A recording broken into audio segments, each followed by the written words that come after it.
अस्सलाम वालेकुम वरहमतुल्लाहि वबरकातुहू। Hello students, how are you? आज हम एक्सरसाइज 12.2 क्वेश्चन नंबर 12 स्टार्ट करने लगे हैं।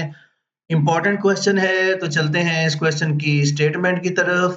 The arithmetic mean of the ages of 20 boys in third is 13 years 4 months and 5 days. हमारे पास 20 बॉयज हैं और अगर हम उनकी एजेस जो हैं, अगर हम उनका अरिथमेटिक मीन लें तो वो 13 ईयर 4 मंथ्स एंड 5 डेज जो है वो हमारे पास बनता है। ये इस तरीके से।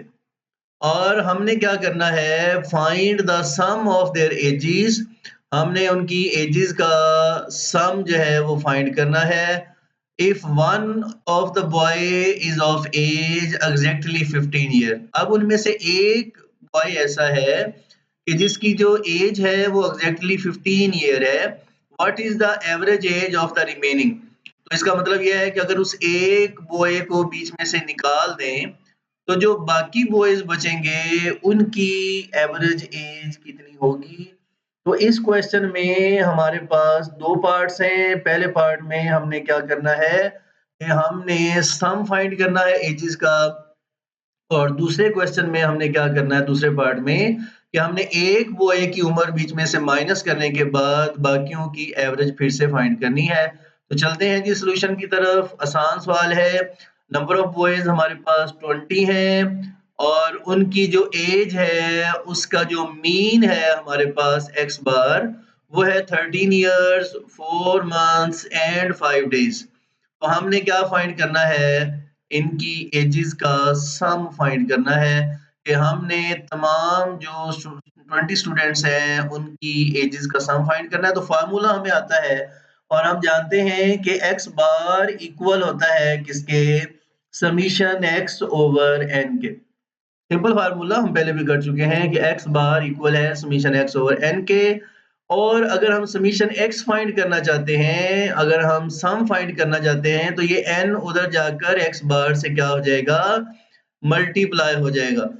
ये जो एन है वो एक्स बार से मल्टीप्लाई हो जाएगा। तो चलें जी अब वैल्यूज पुट करते हैं। जो एक्स बार की वैल्यू है हमारे पास वो है 13 इयर्स 4 मंथ्स 5 डेज और एन है हमारे पास 20। तो इसको मल्टीप्लाई कर देंगे किसके साथ, 20 के साथ। अब स्टूडेंट्स अंदर तीन मुख्तलिफ तरह की रकमें हैं, डेज भी हैं, मंथ्स भी हैं और ईयर्स भी हैं। तो ये जो 20 है ये अंदर ईयर से भी मल्टीप्लाई होगा, ये 20 अंदर मंथ से मल्टीप्लाई होगा और ये 20 अंदर डेज से मल्टीप्लाई होगा। देखते हैं कि क्या होगा। 20 को जब हमने 13 ईयर से मल्टीप्लाई किया तो 13 को 20 से मल्टीप्लाई करने से हो जाते हैं 260 ईयर्स। उसके बाद जब हमने 20 को 4 से मल्टीप्लाई किया तो 4 2s आर 8 और 0, तो 24s आर 80 मंथ्स। और जब हमने 20 को 5 से मल्टीप्लाई किया तो ये हो गए हमारे पास 100 डेज। तो लें जी 20 को हमने अंदर मल्टीप्लाई किया तो 260 ईयर्स 80 मंथ्स और 100 डेज आ गए हैं। अब हम जानते हैं कि जो 100 डेज होते हैं उनके अंदर मंथ्स भी छुपे हुए हैं, क्योंकि 30 डेज का एक मंथ हो जाता है तो ये 100 डेज हैं। तो सबसे पहले ये जो डेज हैं इनको हम, इसको मैंने ग्रीन कलर में इसलिए शो किया है कि सबसे पहले हम डेज को सॉल्व करेंगे और डेज को मंथ्स में कन्वर्ट करेंगे। अब हम अगर एक मंथ जो है वो एवरेज 30 डेज का लें तो 33 आर 90, तो 90 डेज के 3 मंथ हो जाएंगे और साथ पीछे 10 डेज बचेंगे। तो अब हमारे पास डेज 10 रह गए हैं और 3 मंथ्स रह गए हैं। अब ये जो 3 मंथ हैं ये मंथ में ऐड हो जाएंगे। तो मंथ पहले 80 थे तो अब 3 मंथ बीच में ऐड होने से मंथ हो जाएंगे 83। लें जी, तो मंथ हो गए 83 और डेज 10 हो गए और ईयर्स जो हैं वो 260 हैं। अब मैंने मंथ्स को हाइलाइट कर दिया है कि अब हमने मंथ्स को देखना है कि इन मंथ्स के अंदर ईयर्स भी छुपे हुए हैं। हम जानते हैं कि 12 मंथ्स हों तो 1 ईयर होता है। तो चलते हैं अब इन मंथ्स को हम ईयर्स में कन्वर्ट करते हैं। तो अब आप देखते हैं कि 6 ईयर्स 12 6 आर 72 मंथ्स होते हैं और 72 और 11 मंथ्स टोटल मिलके 83 मंथ्स हो जाते हैं। तो जो 83 मंथ्स होते हैं वो 11 मंथ्स प्लस 6 ईयर के इक्वल होते हैं। तो अब ये जो ईयर्स हैं ये ईयर्स में ऐड हो जाएंगे और मंथ्स यहाँ पे अकेले रह जाएंगे। तो ये 260 ईयर्स जो हैं वो हो जाएंगे 266 ईयर। यहाँ पर पीछे 11 मंथ रह जाएंगे और 10 डेज पीछे था। तो ले जी हमने 20 बॉयज की जो एजेस हैं हमने उनका सम फाइंड कर लिया है। लें जी हमारी टाइग्रस ने फटाफट से नोट कर लिया है, उसे लगा कि बहुत इंपॉर्टेंट क्वेश्चन है तो उसको नोट कर लेना चाहिए। लें जी तो ये तो था इस क्वेश्चन का first part. I hope so कि आपको समझ आ गया होगा। अब हम चलते हैं इसी क्वेश्चन के सेकंड पार्ट की तरफ, पार्ट बी की तरफ। अब हमें बताया गया था कि the age of one boy is 15। तो अब ये 15 हमने जो है वो टोटल एज में से माइनस कर देना है। तो जो बाकी 19 बॉयज बचेंगे हमने उनकी एवरेज एज फाइंड करनी है, यानी हमने एक्स बार फाइंड करना है उनके लिए। तो चलते हैं जी। Some of the ages of 20 boys वो अभी हमने थोड़ी देर पहले फाइंड किया था कि वो 266 years plus 11 months plus 10 days था। अब उसमें से हमने एक बॉय निकाल देना है, यानी कि 15 ईयर्स जो है वो हमने क्या करने हैं, माइनस कर देने। तो लें जी इस पूरी रकम में से हमने 15 ईयर्स माइनस कर दिए। तो जाहिर है जो ईयर्स हैं वो ईयर्स में से ही निकलेंगे, वो मंथ्स और डेज में से तो नहीं निकलेंगे। तो 266 ईयर्स में से जब हमने 15 ईयर्स निकाल दिए तो पीछे हमारे पास बचे 251 ईयर्स, 11 मंथ्स और 10 डेज। तो ये हमने सम फाइंड कर लिया है कितने बॉयज का, 90 बॉयज का। तो लें जी स्टूडेंट अब हम चलते हैं अपने क्वेश्चन की तरफ कि हमने अब इन 90 बॉयज की एवरेज एज फाइंड करनी है, यानी कि हमने अरिथमेटिक मीन फाइंड करना है। X bar is equal to summation x over n, और समीशन एक्स अभी हमने फाइंड किया है 19 बॉयज का 251 years plus 11 months plus 10 days divided by 19।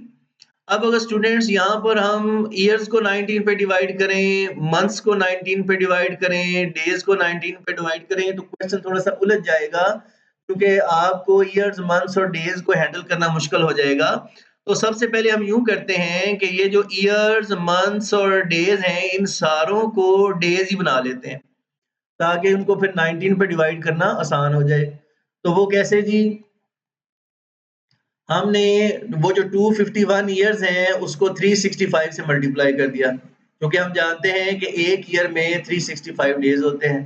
तो 365 से जब मल्टीप्लाई किया तो ईयर्स जो हैं वो डेज बन गए। 11 मंथ्स थे उनको हमने 30 से मल्टीप्लाई कर दिया, क्योंकि हम जानते हैं कि हर मंथ में 30 डेज होते हैं। तो 11 मंथ्स को डेज बनाने के लिए हमने 30 से मल्टीप्लाई किया तो ये भी डेज बन गए। अब ये भी डेज बन गए हैं, 365 से मल्टीप्लाई करने से ये भी डेज बन गए हैं, और ये तो पहले बेचारे डेज थे, ये तो पहले से ही डेज थे। तो अब जो है इसको मजीद आगे हल करते हैं। 251 को 365 से मल्टीप्लाई करेंगे तो ये हो जाएगा 91,615। 11 को 30 से मल्टीप्लाई करेंगे तो 330 और 10 डेज, ये सारे डेज बन गए हैं। अब इनको ऐड कर लेंगे तो ये हो जाएंगे जी हमारे पास 91,955 डेज, और उसको हमने डिवाइड करना है 19 पे। तो चलते हैं जी, इसको 19 पे डिवाइड करते हैं तो ये बन जाते हैं 4,839.7368 डेज। याद रखिएगा स्टूडेंट्स, जब बात ईयर्स की हो और डेज की हो, मंथ्स की हो, तो फिर डेसिमल पॉइंट के बाद कम से कम 3 या 4 डिजिट तक आपने 3 या 4 डेसिमल पॉइंट तक डेज निकालने हैं, वरना आंसर आपका ठीक नहीं आएगा। इस बात का आपने ध्यान रखना है। लीजिए अब हमारे पास डेज आ गए हैं, ये हमने जो अरिथमेटिक मीन है वो डेज में निकाल लिया है। अब सवाल ये रह गया कि अब हमने इन डेज को ईयर्स, मंथ्स और डेज में दोबारा से जो है वो सेग्रीगेट करना है। तो अब हमने कन्वर्ट करना है इन डेज को ईयर्स में, मंथ्स में और डेज में। तो देखते हैं कि ये कैसे होगा। जी चलते हैं। ये जो हमारे पास 4839.7368 डेज थे, इनको हमने डिवाइड किया 365 पर, तो ये बन गए ईयर्स। फिर सुन लें, डेज को जब हमने 365 पे डिवाइड किया तो ये हमारे पास बन गए ईयर्स। कितने ईयर्स बन गए? 13 ईयर्स तो बन गए पूरे, और उसके ऊपर बने 0.2595 ईयर्स। तो चलें जी, मैं इसको अलग-अलग कर लेता हूँ। 13 ईयर्स पूरे प्लस 0.259259 ईयर्स। तो ये मैंने अलग-अलग कर लिया। अब ये 13 ईयर्स तो पूरे हो गए। अब ये जो पॉइंट में ईयर्स हैं, इनको हम मंथ्स में कन्वर्ट कर लेते हैं। 13 ईयर्स को अब नहीं छेड़ना, ये अलग हो चुके हैं। अब ये जो हमारे पास पॉइंट में ईयर्स हैं, इनको हमने मंथ में कन्वर्ट करना है। तो 13 ईयर्स तो वैसे का वैसे ही रहेगा। 0.259 ये ईयर है। इसको मंथ बनाने के लिए 12 से मल्टीप्लाई कर देंगे तो ये बन जाएंगे मंथ। ईयर्स को 12 से मल्टीप्लाई करेंगे तो ये बन जाएंगे मंथ्स। लें जी, तो ये हो जाएंगे 13 ईयर्स प्लस 3.108 मंथ्स। लें जी, तो ये 3 कंप्लीट बन गए और उसके ऊपर हमारे पास मंथ बन गए 0.108 मंथ। तो जरा मैं इनको अलग कर लेता हूँ। 13 ईयर्स पूरे थे, 3 मंथ्स भी पूरे थे, ये जो अभी-अभी हमने बनाए, और उसके ऊपर हमारे पास 0.108 मंथ्स हैं। अब ये जो 0.108 मंथ्स हैं, अब हम इनको डेज में कन्वर्ट कर लेते हैं। तो चलते हैं जी। जब हम इनको डेज में कन्वर्ट करेंगे तो 13 ईयर्स और 3 मंथ तो वैसे का वैसे लिख लिया। 0.108 को मल्टीप्लाई कर देंगे 30 डेज से। ये मंथ्स थे तो हमने इसको डेज में कन्वर्ट करना है, तो 30 से मल्टीप्लाई कर देंगे। लें जी, जब हमने 30 से मल्टीप्लाई किया तो ये हो गए 4 डेज अप्रोक्सीमेटली। तो हमारा आंसर आ गया कि 19 स्टूडेंट्स जो है, 19 बॉयज की जो मीन है, जो उसकी हमारे पास एवरेज एज है, जो मीन एज है, वो 13 ईयर्स 3 मंथ्स और 4 डेज अप्रोक्सीमेटली है। तो स्टूडेंट्स, ये हमारे पास क्वेश्चन नंबर जो 12 था ये कंप्लीट हुआ। एएलपी के मुताबिक ये जो क्वेश्चन नंबर 12 है, ये इस एक्सरसाइज का लास्ट क्वेश्चन है, चूंकि बाकी क्वेश्चन जो है नेक्स्ट वाले वो एएलपी से निकाल दिए गए हैं, और 13 से ऑनवर्ड जो बाकी क्वेश्चन है 20 तक, वो अब एएलपी का हिस्सा नहीं है। तो लिहाजा यहाँ पर हमारी एक्सरसाइज कंप्लीट हुई। इंशाल्लाह जो बाकी क्वेश्चंस हैं जो निकाल दिए गए हैं वो भी इस चैनल पे अपलोड किए जाएंगे आपकी मालूमात के लिए, अगर आप सीखना चाहते हैं तो। लेकिन जो है वो इम्तिहानी नुक्ता नज़र से अहम नहीं है। ये लॉन्ग क्वेश्चन था जो कि इम्तिहानी नुक्ता नज़र से बहुत अहम था। आई होप सो कि आपको क्वेश्चन समझ आया होगा। जीते रहें, खुश रहें, दुआ में याद रखिएगा। चैनल को ज़रूर सब्सक्राइब कर लें। अस्सलाम वालेकुम व रहमतुल्लाहि व बरकातुहू।